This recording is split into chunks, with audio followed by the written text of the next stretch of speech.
यार आज की वीडियो स्टार्ट करने से पहले ना हमें ये फिक्स करना है, ये जो हुआ है ना यहाँ पे, और इसको फिक्स करना इतना इतना इतना ज़्यादा डिफिकल्ट काम है क्योंकि आपको चढ़ना पड़ेगा उस टेबल के ऊपर, उस टेबल के ऊपर, उस अलमारी से, और उस अलमारी से उसके ऊपर। और मेरे पास तो हैमर भी नहीं है, मुझे नहीं पता कि मैं कैसे फिक्स करूँगी, लेकिन सबसे पहले हम ये फिक्स करते हैं, ठीक है।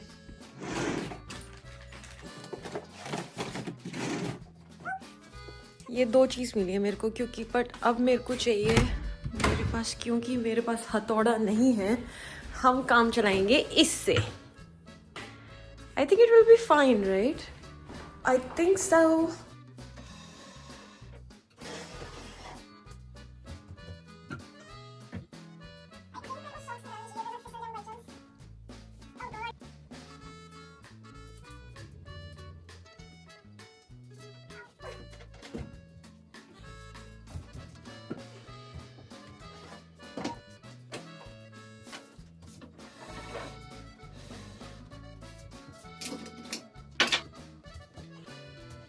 मैं सोच रही हूँ साथ साथ में दो तीन चीज़ें और फिक्स कर देती हूँ, मेरा जो रूम है वो फिक्स हो जाएगा क्योंकि काफ़ी दिनों से ये सारी चीज़ें जो है वो पेंडिंग पड़ी हुई हैं।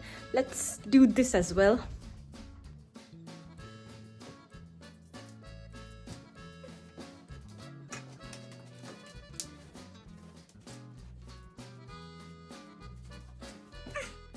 वीडियो जो है वो स्टार्ट करते हैं यार। चलो देखो आज कितनी ज़्यादा ठंड हो रही है ना? थोड़ा सा मेकअप कर लूं।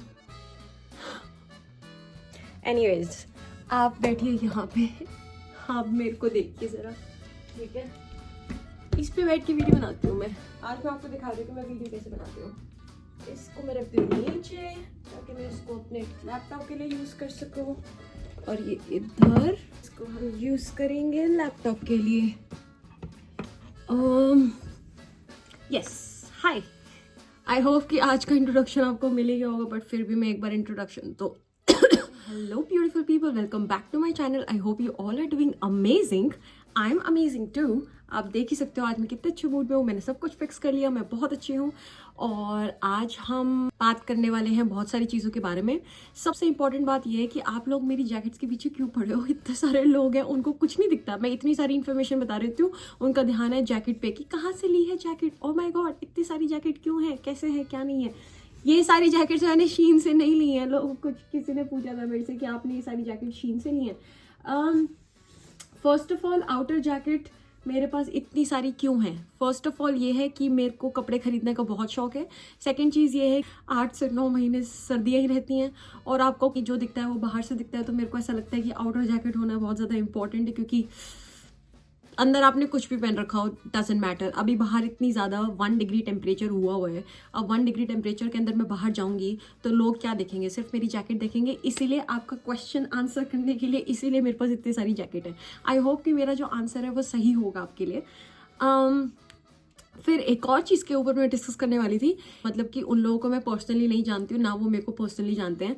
एक चैनल है साद एंड डैनियल, ये लोग पाकिस्तान से हैं और ये जर्मनी में व्लॉग्स बनाते हैं और मतलब कि बहुत कम वीडियोस डालते हैं, पर क्या वीडियो बनाई है इन्होंने, इतनी फ़नी, इतनी ब्यूटीफुल एडिटिंग है, सब कुछ है।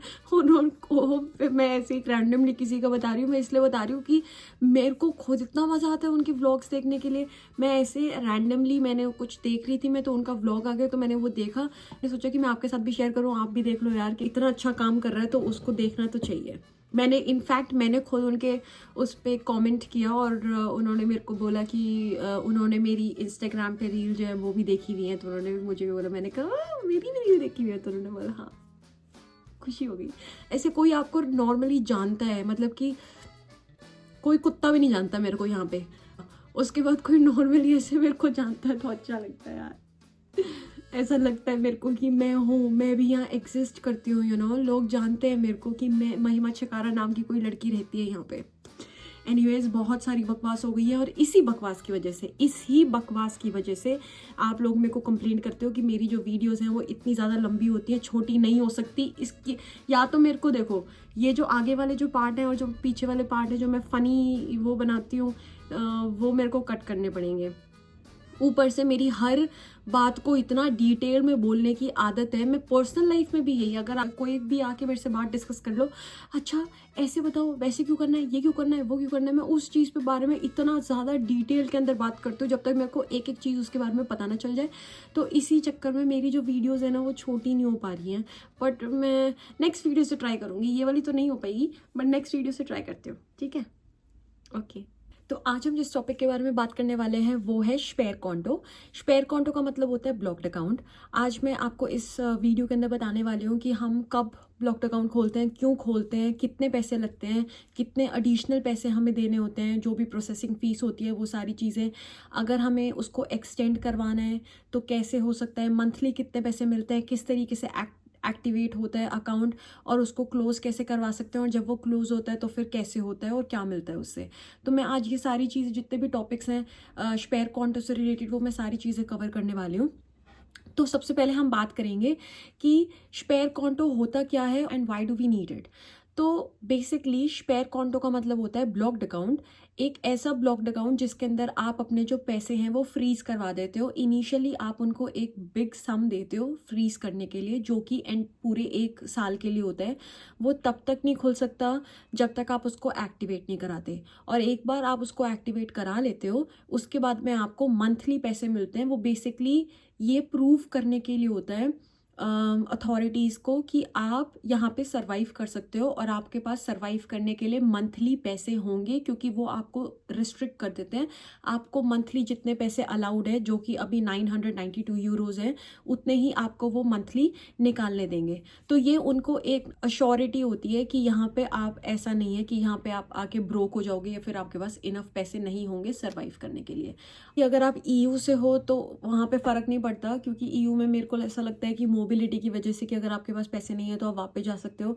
लेकिन कुछ कुछ कंट्रीज़ हैं, इंडिया और पाकिस्तान उनमें से एक है, जिनको ये ब्लॉक्ड अकाउंट चाहिए होता है। एक जो नेशनल वीज़ा जब आप लगवाते हो जर्मनी का, एक बहुत ही महत्वपूर्ण हिस्सा होता है इसका कि आपको, ये मैं कहाँ से वर्ड्स आ रहे हैं, ये महत्वपूर्ण, उपयोग, पता नहीं क्यों मैं इतना ज़्यादा हिंदी बोल रही हूँ, बट जो भी है, बहुत ही महत्वपूर्ण, बहुत ही इम्पॉर्टेंट डॉक्यूमेंट होता है आपकी फाइनेंशियल सिचुएशन दिखाने के लिए। फिर हम बात करते हैं कि what is this process, like how does this process happens.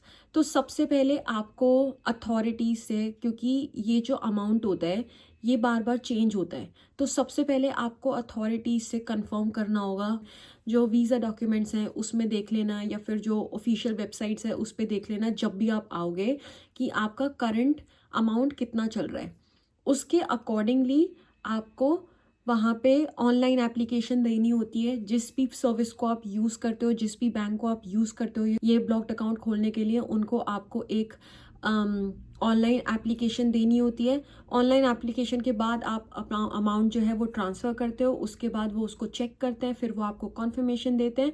उसके बाद में जो वो कॉन्फर्मेशन लेटर देते हैं वो आप वीज़ा के लिए देते हो। तो ये होता है पूरा प्रोसेस। उसके बाद फिर आप जब का वीज़ा लग जाता है तो फिर आप यहाँ पे आते हो, यहाँ पे आप उसको एक्टिवेट कराते हो, फिर वो आपको पैसे भेजना स्टार्ट करते हैं। तो इस तरीके से आपको ब्लॉक्ड अकाउंट से पैसे मिलते हैं। How much time does it take and when do we need to start the process. तो वैसे तो आजकल की जो सर्विसेज हैं, डिजिटल सर्विसेज जो प्रोवाइड करते हैं ये ब्लॉक्ड अकाउंट के लिए, वो बहुत ज़्यादा फास्ट इनफ है, 1 हफ्ते के अंदर आपका खुल जाता है।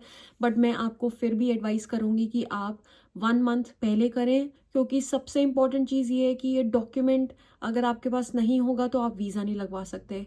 सेकंड चीज़ ये है कि कभी भी कोई भी अनएक्सपेक्टेड चीज़ हो सकती है ना, अगर आप एक बफर टाइम लेके चलोगे और बाई चांस कोई भी प्रॉब्लम होती है, कुछ भी होता है, तो एटलीस्ट आप उसको फिगर आउट कर सकते हो। ये नहीं होगा कि आपकी वीज़ा की डेट आ गई है, उसके बाद आपने सोचा था कि 1 हफ्ते में तो आपको मिल ही जाएगा और ये मिला नहीं, और फिर आपका बेफालतू का झंझट हो जाएगा। ठीक है, तो 4 वीक्स से 6 वीक्स आप लेके चलो ऑलरेडी। ठीक है, फिर नेक्स्ट टॉपिक है how much money do we need and on what basis. तो अभी जो करंटली अमाउंट चल रहा है वो है 11,904 यूरोज़, जो आपका ब्लॉक्ड अकाउंट का अमाउंट है। ठीक है, उसके अलावा जो भी आप सर्विसेज यूज़ करते हो उनकी प्रोसेसिंग फ़ीस भी होती है। प्रोसेसिंग फ़ीस जो है आपकी 40 यूरोज़ से 90 यूरोज़ के बीच में हो सकती है depending on your service provider. वो आपको मंथली फ़ीस भी चार्ज करते हैं। नॉर्मली जो मंथली फ़ीस होती है वो 5 यूरोज़ होती है। उसके अलावा आपको 100 से 200 euros depending on your service provider वो आपको बफर अमाउंट जो है वो ऐड करने के लिए बोल सकते हैं। बफर अमाउंट का मतलब होता है कभी भी कोई भी एडिशनल चार्ज हो गया, कुछ भी हो गया, तो वो आपको 100 यूरो से दे सकें। अगर आप उसको यूज़ नहीं करते या वो यूज़ नहीं होता तो वो जब आप ब्लॉक्ड अकाउंट अपना वापस बंद करवाते हो तो वो आपको रिटर्न कर देते हैं वो 100-200 euros whatever depending on how much they are asking you.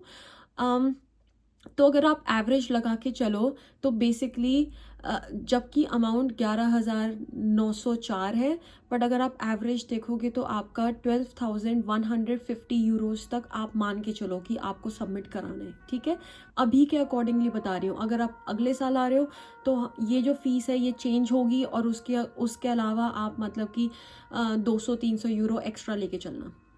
अब हमें ब्लॉक्ड अकाउंट खोलना है, हमें पता है कि हमें कितने पैसे चाहिए, ऑन एवरेज हमें कितने पैसे चाहिए, बट ऑप्शंस क्या क्या हैं।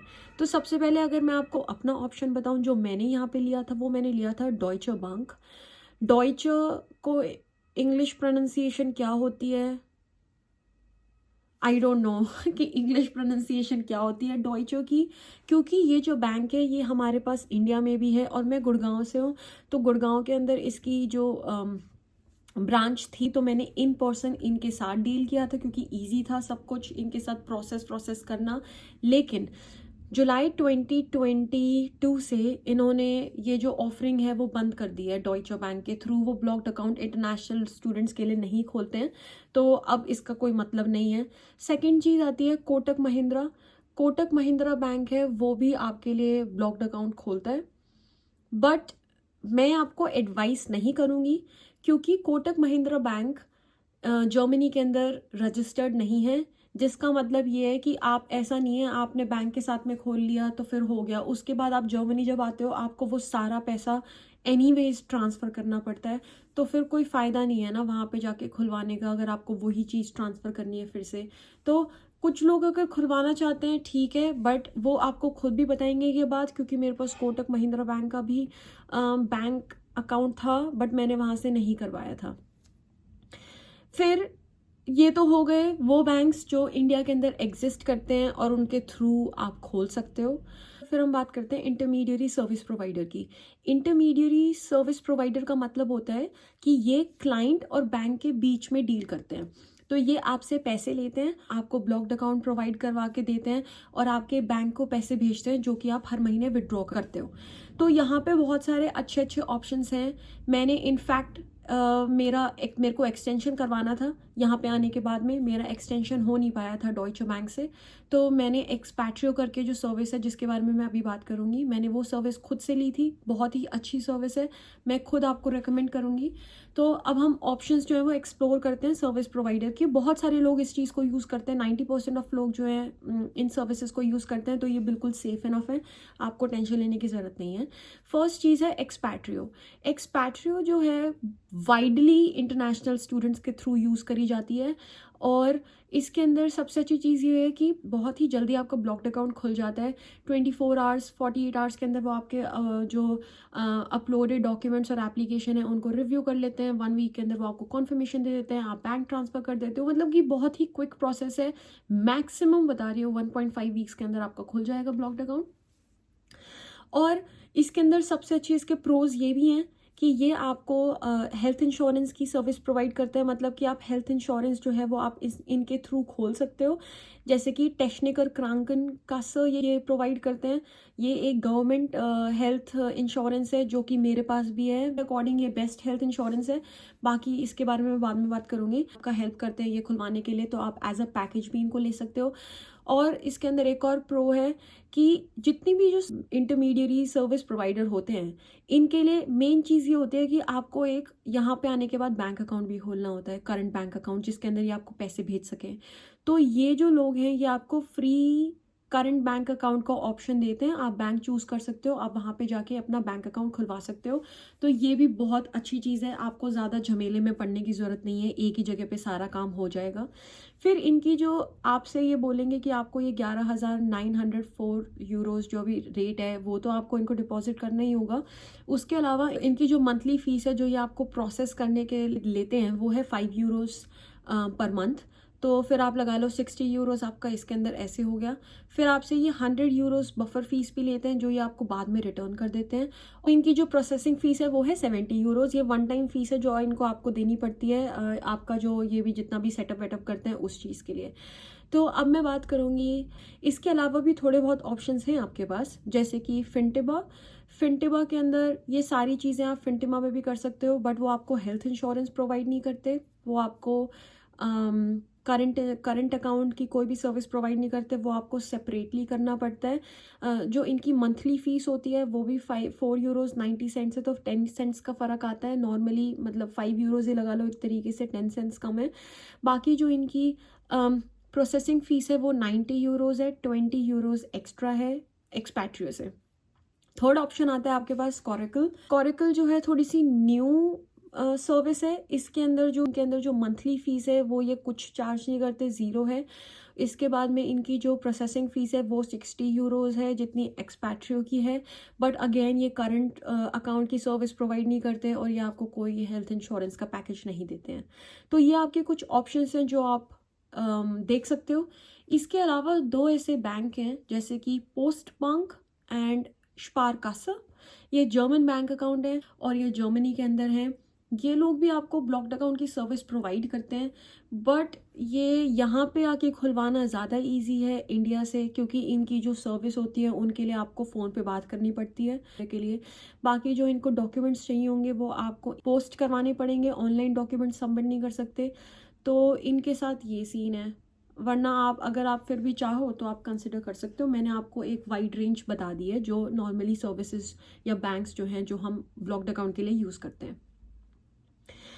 नेक्स्ट क्वेश्चन है कि आपको कौन कौन से डॉक्यूमेंट्स जो हैं वो चाहिए होंगे ये ब्लॉक्ड अकाउंट खोलने के लिए। तो सबसे पहली चीज़ जो आपको चाहिए वो आपको चाहिए आपका पासपोर्ट। सेकंड चीज़ आपको चाहिए इनका जो एप्लीकेशन फॉर्म है वो फिल आउट करना है, पूरा एप्लीकेशन फॉर्म अच्छे से। थर्ड चीज़ जो चाहिए होगी वो आपको चाहिए होगी आपकी बैंक स्टेटमेंट्स, जिसके अंदर आप इनको प्रोवाइड कर सको ये प्रूफ कि आपके पास इनफ फंड्स हैं इनको ट्रांसफ़र करने के लिए। फोर्थ चीज़ जो आपको चाहिए वो है आपका प्रूफ ऑफ एडमिशन, कि आपका जर्मन यूनिवर्सिटी के अंदर एडमिशन हो गया है, तो एडमिशन लेटर। ये मेनली डॉक्यूमेंट्स आपको चाहिए होते हैं। कुछ लोग जो हैं वो आपको कोई और डॉक्यूमेंट्स भी मांग सकते हैं, या फिर कुछ लोग आपको जो है ये डॉक्यूमेंट्स भी नहीं मांगेंगे। तो अगेन ये डिपेंड करता है टोटली आप कौन सी सर्विस यूज़ कर रहे हो।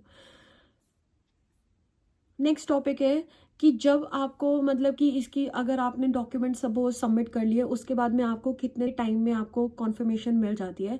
तो जैसे मैंने आपको पहले भी बताया कि ये जो प्रोसेस होता है, कुछ सर्विसेज का जो ये प्रोसेस है ये 2 दिन लेते हैं, कुछ सिर्फ 24 आवर्स लेते हैं, कुछ जो है वो 1 वीक लेते हैं। तो पहले ये आपके डॉक्यूमेंट्स जो है वो रिव्यू करते हैं और उसके बाद में आपको जो अमाउंट है वो ट्रांसफ़र करना होता है। क्योंकि वो इंटरनेशनल ट्रांसफ़र होता है तो थोड़ा सा टाइम लगता है, उसके अंदर आपको 1 वीक तक टाइम लग सकता है। और जब आपको ये अमाउंट जो है उनके पास पहुंच जाता है तभी आपको कॉन्फर्मेशन तभी की तभी दे देते हैं। तो 1 वीक लगा लो, 1 वीक के अंदर आपके पास कॉन्फर्मेशन आ जाती है। नेक्स्ट टॉपिक है after arrival how to activate. तो सपोज करें कि आपका ये डॉक्यूमेंट आ गया, आपका वीज़ा लग गया है, वीज़ा लगने के बाद आप यहाँ पे आ गए हो, तो अब इसके बाद इसको एक्टिवेट कराना पड़ता है। तो सबसे पहली इम्पॉर्टेंट चीज़ है कि आपको अपना सिटी रजिस्ट्रेशन कराना है। जैसे कि मैंने लास्ट वीडियो जो मेरी अकोमोडेशन की वीडियो थी उसके अंदर मैंने आपको ये चीज़ बोली थी कि ये आपको एक डॉक्यूमेंट देते हैं वोनुंग्सगेबर बेstätigung, जिसका मतलब होता है कि आपको घर मिल गया, लैंडलॉर्ड के से कॉन्फर्मेशन मिला है, वो आपको एक डॉक्यूमेंट देंगे। वो डॉक्यूमेंट आप लेके जाते हो यहाँ की सिटी ऑफिस के अंदर, वहाँ पे आपको सिटी रजिस्ट्रेशन कराना होता है कि आप जर्मनी में आ चुके हैं और आप इस एड्रेस पे रह रहे हैं। सेकंड चीज़ होती है कभी कभी ये आपको जो आपका पासपोर्ट होता है उस पर स्टैम्प भी मांगते हैं ऑफिशियल्स का, इमिग्रेशन ऑफिशियल्स का, कि आप जर्मनी में आपने एंटर कर लिया है। थर्ड चीज़ होती है आपका रेजिडेंस परमिट। आप फॉरेन ऑफिस के अंदर जाते हो, उनको बोलते हो कि आपको रेजिडेंस परमिट चाहिए, वो आपको एक रेजिडेंस परमिट प्रोवाइड करते हैं। वो इम्पॉर्टेंट चीज़ होती है क्योंकि ये डॉक्यूमेंट्स जो हैं आपको ये अपलोड करने पड़ते हैं उनकी वेबसाइट पे, तब जाके वो आपका अकाउंट जो है वो एक्टिवेट करते हैं। अब सपोज करो एक्टिवेट तो हो गया, बट फिर भी आपको यहाँ का एक लोकल बैंक अकाउंट चाहिए जो कि करंट बैंक अकाउंट होता है। वो आपको किसी भी बैंक के अंदर खुलवाना होगा ताकि वो आपको पैसे उसमें भेज सके। तो ये सारी चीज़ें जो होती हैं इंपॉर्टेंट होती हैं, ये सारी चीज़ें आपको एक्टिवेट करने के लिए चाहिए। City registration, residence permit, current bank account, ठीक है। फिर नेक्स्ट टॉपिक है कि आपको पैसे मिलने कब स्टार्ट होते हैं। तो आपको मैंने ये पहले भी बताया हुआ है, आपको स्पॉन्टेनियसली पैसे नहीं मिलेंगे जब तक आप अपना अकाउंट जो है वो एक्टिवेट नहीं कराओगे, तब तक आपको पैसे नहीं मिलेंगे। इसीलिए आपको थोड़े से पैसे ऑलरेडी चाहिए होते हैं और इस चीज़ के बारे में थोड़ा सा सिंसेयर रहना। जितनी जल्दी एक्टिवेट होगा उतनी जल्दी पैसे मिलेंगे। तो पहली आपको जब भी पेमेंट आती है वो हमेशा 2 मंथ्स की साथ में आती है, क्योंकि इनको भी पता होता है कि आपको सिक्योरिटी डिपॉजिट वगैरह बहुत सारे देने होते हैं, बहुत सारे खर्चे होते हैं फर्स्ट मंथ के अंदर। तो उसको प्लीज़ सारे पैसे को मत उड़ा देना, क्योंकि वो 2 मंथ्स की पेमेंट आएगी आपको साथ में। सिर्फ मैं आपको ये चीज़ बताना चाहती थी क्योंकि कुछ लोगों को ये चीज़ नहीं पता होती। नेक्स्ट चीज़ है how much money you get every month. तो क्योंकि अभी जो अमाउंट है वो 11,904 यूरोज़ है, तो आपको पर मंथ 992 यूरोज़ मिलते हैं। आप एक इसको कैसे भी विड्रॉ करवा सकते हो, एक ही बारी में सारे पैसे विड्रॉ करवा लो, मत विड्रॉ करवाओ, हाफ हाफ विड्रॉ करवा लो, बट प्लीज़ ये बात याद रखना, इससे ज़्यादा आपको विड्रॉ नहीं करवा सकते आप। 992 यूरोज़ आपकी लिमिट है, इससे ज़्यादा आप विड्रॉ करवाओगे होगा ही नहीं, पॉसिबल ही नहीं हो पाएगा। लेकिन इसके साथ में एक और क्वेश्चन आता है कि मान लो कि आपने फर्स्ट मंथ के अंदर 992 यूरोज़ में से 592 यूरोज़ करवा लिए, तो बचे कितने, 400 यूरो। फिर आपका नेक्स्ट मंथ आ गया है, अब नेक्स्ट मंथ में आपको 992 यूरोज़ तो चाहिए जो आपका नेक्स्ट मंथ है उसके, बाकी जो आपके 400 पिछले मंथ के बचे थे वो भी चाहिए आपको, तो वो आप करवा सकते हो। मतलब कि जितना भी आपका, वो आपको हर महीने 992 यूरोज़ रिलीज़ करेंगे। जितना भी आपका बच रहा है, जितना भी आपका रह रहा है, वो आपका है। मतलब उन्होंने अपनी साइड से रिलीज़ कर दिए, फिर आप उसको फुली यूज़ करो या मत करो, ठीक है। नेक्स्ट क्वेश्चन है what happens when it is about to come to an end. इस क्वेश्चन का मतलब ये है कि सपोज आप 11 मंथ के अंदर हो और नेक्स्ट मंथ जो है आपका ब्लॉक्ड अकाउंट का जो मनी है वो ख़त्म हो जाएगा, तो उसके अंदर अब क्या करना है, मतलब इसको एक्सटेंड कराना है या क्या करना है। तो ये टोटली डिपेंड करता है आपके फॉरेन ऑफिस के ऊपर।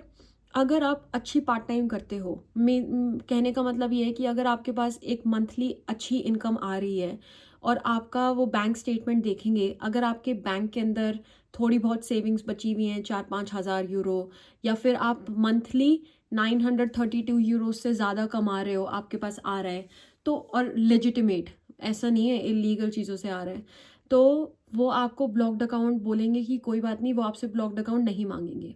लेकिन अगर आपकी सपोज पढ़ाई जो है वो 2 साल की 3 साल की है और आपके पास पैसे भी नहीं आ रहे हैं, फिर वो आपको बोलेंगे कि आपको फिर से एक्सटेंड कराना होगा और आपको फिर से एक ब्लॉक्ड अकाउंट जो है वो एक्सटेंड करवाने के लिए एप्लीकेशन भरनी होगी और आपसे फिर से आपको इतने पैसे डालने होंगे।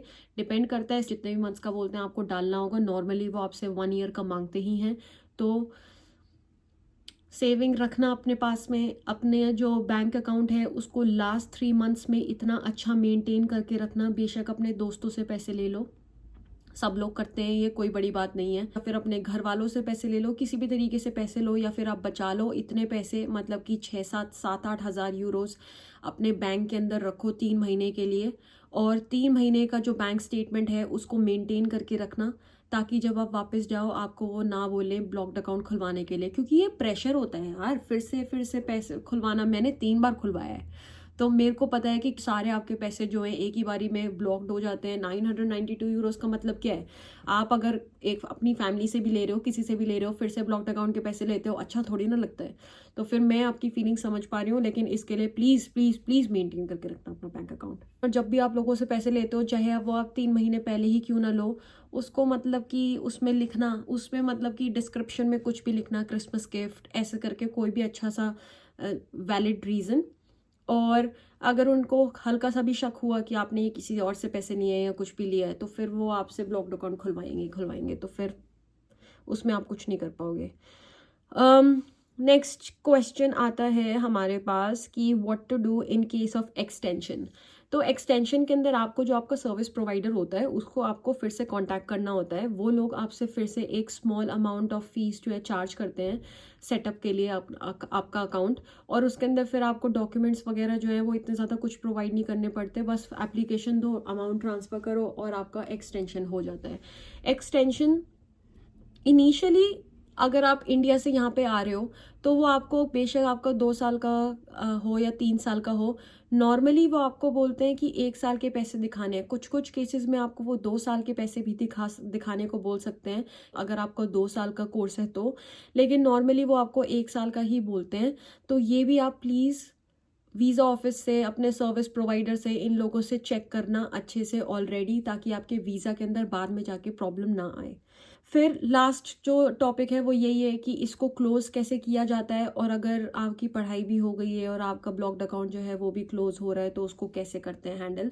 तो बेसिकली आपकी पढ़ाई हो गई और आपका ब्लॉक्ड अकाउंट भी बंद हो रहा है तो वो ऑटोमेटिकली बंद हो जाएगा, उसके अंदर आपको कुछ करना नहीं है। फिर जैसे कि आपको मिडवे क्लोज करवाना है तो ये ऐसे ही क्लोज नहीं हो सकता, आपका फॉरेन ऑफिस एक लेटर देगा, उसके बाद ही ये लोग आपका ब्लॉक्ड अकाउंट जो है वो क्लोज कर सकते हैं। मान लो अगर आपको किसी भी रीज़न की वजह से वापस इंडिया जाना पड़ गया या जो भी करना पड़ गया, तो उसके लिए आपको फॉरेन ऑफिस को बताना होता है, वो आपको डॉक्यूमेंट्स देते हैं, वो आप इनको अपलोड करते हो, तो ये सारी चीज़ें करनी होती हैं। और अगर आपका वीज़ा बाई चांस रिजेक्ट हो गया, भगवान करे ऐसा किसी के साथ भी ना हो, लेकिन अगर आपका बाई चांस किसी भी सर्कमस्टांसिस में वीज़ा रिजेक्ट हो जाता है तो आप अपना वीज़ा रिजेक्शन का जो डॉक्यूमेंट है इनको दिखा सकते हो, या आपका अमाउंट जो है वो सारा का सारा वापस आपको कर देंगे। तो बस यही चीज़ें होती हैं ब्लॉक्ड अकाउंट से रिलेटेड। मैं आपको रेकमेंड करूंगी एक्सपैट्रियो के साथ में जाओ, सब कुछ ऑनलाइन है, सब कुछ फर्स्ट क्लास है। मेरे को बहुत अच्छी सर्विस लगी, आप भी वो यूज़ कर सकते हो। बाकी आपकी मर्जी है, आप अपना रिसर्च करो, अपने लोगों से पूछो। और यही सब चीज़ थी आज के वीडियो के बारे में। आई होप कि आपको वीडियो जो है मेरी अच्छी लगी होगी।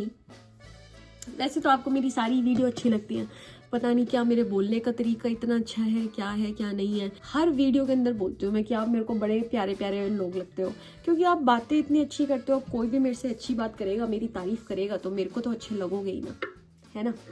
बहुत सारे लोग बिग बॉस नहीं देखते हैं, क्योंकि बहुत सारे लोगों ने इस चीज़ के ऊपर कमेंट नहीं किया कि मैं बिग बॉस देखता हूँ, बट कोई बात नहीं, ऑफेंड नहीं हुई मैं। ऑफेंड किस बात का होना है। किसी ने मेरे से एक फनी क्वेश्चन पूछा कि जितना आप वीडियो के अंदर गोरी लगती हो आप उतनी गोरी हो, मतलब क्या जवाब दूँ इसका मैं। जवाब इसका ये है कि आपको जो लगता है कि मैं गोरी हूँ ये तो गलत ही लगता है आपको, क्योंकि ये मैं अपनी वीडियोस एस्थेटिक बनाने के चक्कर में फ़िल्टर लगाती हूँ। फ़िल्टर वो पूरी लाइटिंग पे, पूरे सीन पे लगता है, जिसकी वजह से मेरा जो स्किन कलर है वो भी थोड़ा सा और ज़्यादा वो हो जाता है। बाकी मैं बोलूँगी कि मैं ब्राउन हूँ, but brown is also beautiful. Fair होने से, ब्राउन होने से क्या फ़र्क पड़ता है ना। सब लोग ब्यूटीफुल हैं, आप भी ब्यूटीफुल हैं। अब मेरे पेरेंट्स भी तो ब्राउन ही हैं, तो मैं कहाँ से गोरखी पैदा हो जाऊंगी। हरियाणवी वर्ड आया एक मेरे आज बात करने के तरीके में, बट कोई बात नहीं। और कृपया करके मेरे कलर को और अपने कलर को अप्रिशिएट करें। हम सब लोग ब्यूटीफुल हैं, कोई डार्क हो, कोई फेयर हो, कुछ भी हो, कैसा भी है, इंसान होता है। बहुत सा ज़रूरी नहीं है, बहुत सारे सुंदर लोग हैं, उनकी शक्ल तो इतनी सुंदर होती है, बाकी जो उनसे बात करो तो फिर जो गंद निकलता है वो तो आपको पता ही है। तो शक्ल से कुछ फ़र्क नहीं पड़ता, है ना। अब मैं जा रही हूँ, अब हम मिलेंगे नेक्स्ट वीडियो के अंदर, और तब तक आप अपना ख्याल रखेंगे और मैं भी अपना ख्याल रखूंगी। आराम से अपना मस्त खाओ पियो, ऐश करो यार लाइफ के अंदर, क्या टेंशन क्या है ना। चलो मिलते हैं फिर नेक्स्ट वीडियो के अंदर, तब तक के लिए बाय बाय।